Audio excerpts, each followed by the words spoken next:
Assalamualaikum warahmatullahi wabarakatuh. Sampurasun. Tepang deui sareng Bu Nunik di kelas bahasa Sunda.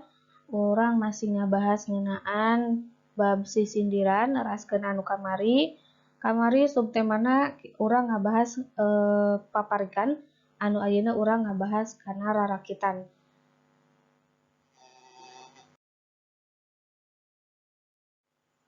Lebet kana pedaran ngeunaan rarakitan atau pedaran teh nyaeta materi penjelasanna.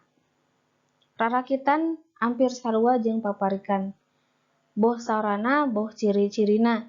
Ngan bedana teh dina rarakitan mah aya kecap anu dibalikan deui sagemblengan jadi sarakit-sarakit atau sapasang-sapasang.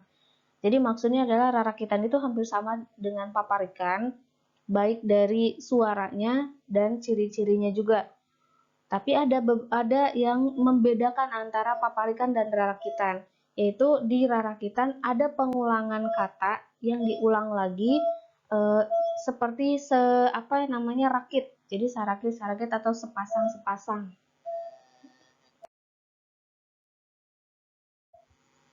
Satacina urang ngabahas ngeunaan perbedaan antara paparikan sareng rarakitan, urang ngabahas heula ciri-ciri rarakitan. Aya sababaraha ciri sami bae sareng paparikan, nyaeta nu kahiji diwangun ku 4 padalisan. Jadi aya 4 baris, padalisan itu baris.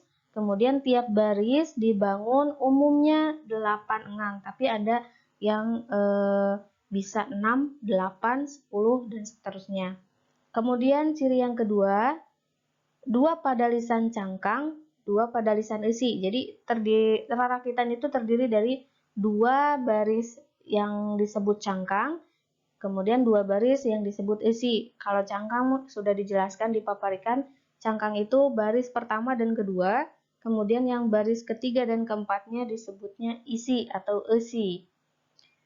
Ciri yang ketiga yaitu cangkang jeung esi pada papak di puhuna atau mindoan kawit.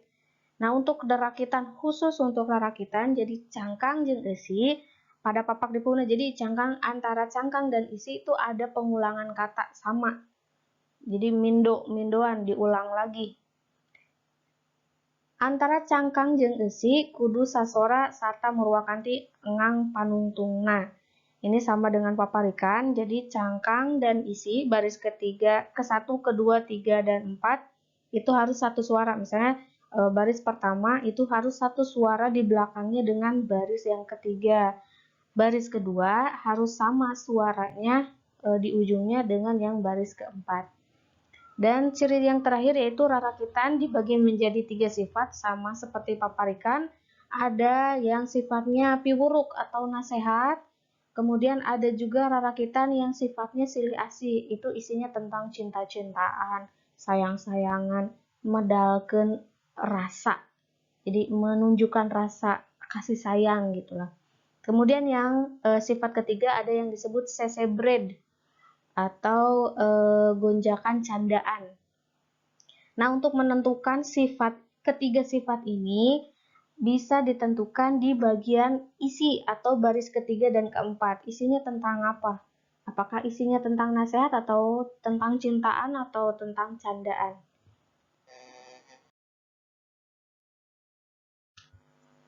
Nah, sekarang kita belajar membedakan antara paparikan dan rarakitan. Apa sih bedanya paparikan dan rarakitan? Kita bahasnya ke contohnya aja ya. Jadi situ sudah ada contoh paparikan dan contoh rarakitan. Bisa dilihat di contoh paparikan itu yang sama hanya murwakanti di bagian akhirnya saja. Di rarakitan pun juga sama, tentu harus satu suara atau murwakanti. Baris pertama dan ketiga itu harus satu suara, baris kedua dan keempat itu juga harus satu suara. Baik di paparikan maupun di rarakitan juga sama. Hanya bedanya kalau di paparikan, kata di awal tiap baris itu tidak sama atau tidak diulang di paparikan ya. Kalau di rarakitan ada pengulangan kata di bagian awal di tiap barisnya. Misalnya baris pertama dan kedua, di situ contohnya saninten, itu diulang kembali di baris kedua. Kemudian kata hapunten juga diulang kembali di baris keempat. Nah, pertanyaan Ibu, boleh nggak Bu kalau misalnya katanya itu diulang tapi tidak tidak di baris 1 dan 2 samanya, kemudian di baris ketiga dan keempat? Boleh. Misalnya diulangnya di baris pertama dan ketiga, kata yang samanya, misalnya saninten itu ada di baris pertama dan ketiga. Kemudian hapuntennya ada di baris kedua dan keempat. Boleh. Gitu. Mudah-mudahan kalian mengerti antara perbedaan paparikan dan rarakitan. Nah, untuk lebih jelasnya lagi, kita masuk ke contoh rarakitannya. Di situ ada kata yang diulang ya di rarakitan yang bait pertama ya, pada kahiji. Sapanjang jalan soreang, moal weleh di aspalan. Sapanjang tacan kasorang, moal weleh di akalan. Di kata sapanjang itu diulang kembali di baris ketiga. Kemudian kata moal juga diulang kembali di baris keempat.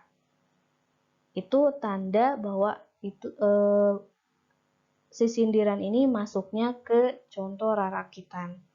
Tapi kalau misalnya baris pertama sapanjang, kemudian baris keduanya moal, baris ketiganya jangan sapanjang lagi, baris keempatnya jangan moal lagi, berarti itu bukan masuknya rarakitan, tapi masuknya ke paparikan. Kemudian bait kedua ada majar maneh cengkeh koneng kulit peuteuy dina nyiru.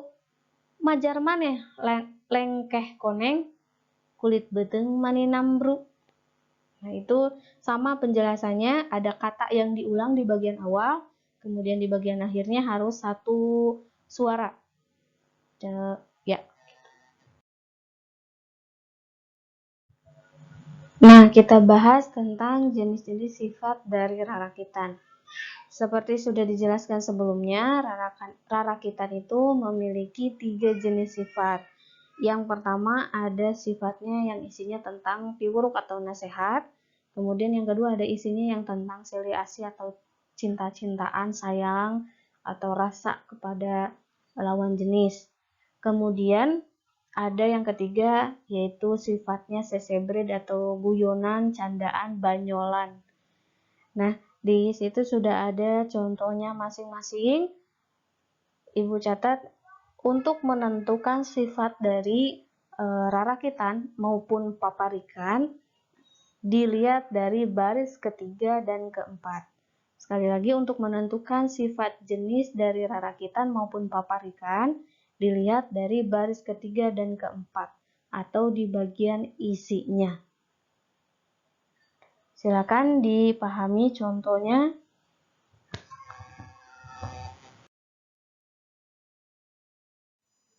Dupi sakitu bae materi ngeunaan rarakitan di Ibu. Mudah-mudahan materi anu terus disampaikan sadayana tiasa paham. Untuk lebih lanjutnya, kalau misalnya belum paham juga bisa untuk mencari materi di internet yang lebih luas lagi. Kalau misalnya ada pertanyaan tentang seputar materi rarakitan, silakan diajukan pertanyaannya kepada Ibu lewat grup atau boleh saluran pribadi di WA aja. Sekian dari Ibu, terima kasih atas perhatiannya. Ibu tutup. Wassalamualaikum warahmatullahi wabarakatuh. Sampurasun.